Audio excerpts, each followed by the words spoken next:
Hi, welcome to Surviving Motherhood.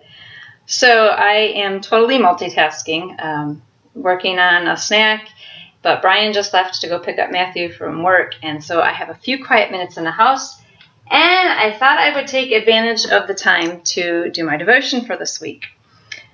See, I told you that my precept class has started back up, and we are talking about spiritual gifts, and one of the passages that we looked at for this week is Romans 12, 1 through 8. And as I was going through this, because God does this, I noticed, one of the wonderful things that he does. In verse 1, Paul says, "Therefore I urge you, brethren, by the mercies of God, to present your bodies as a living sacrifice." Well, you know that. But did you hear what the motivation was? It was by the mercies of God. He wasn't saying, "I urge you, therefore, brethren, to pick up your bootstraps and offer yourselves as a living sacrifice." The motivation and the power comes from God. And I thought that was pretty significant. But then I continued with the study, and I found that in verse 3, Paul is continuing to talk to these people, and he says, "For through the grace given to me, I say to you," So Paul isn't doing this on his own either. He says it's through the grace given to him. That's how he's able to speak.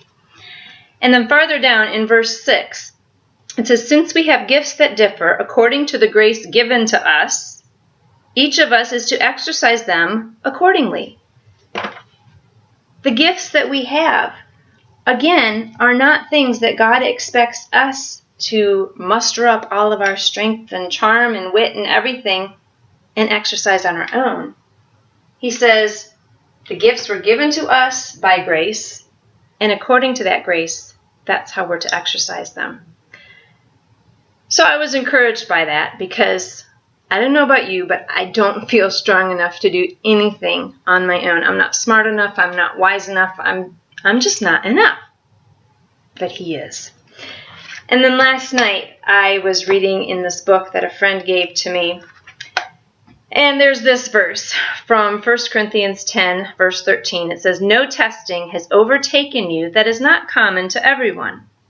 God is faithful, and he will not let you be tested beyond your strength. But with the testing, guess what? He will also provide the way out so that you may be able to endure it."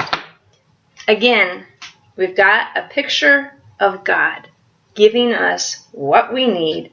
It is not up to us to come up with the strength and the wisdom and the skill and all that stuff to do the things that he calls us to do.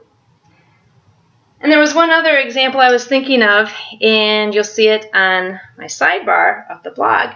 That's Exodus 14:14, which says, "The Lord," what? "Will make you fight your own battles?" No. It says, "The Lord will fight for you. You need only to be still." And I think it's interesting to note that "be still" doesn't mean that you have to sit here and do this.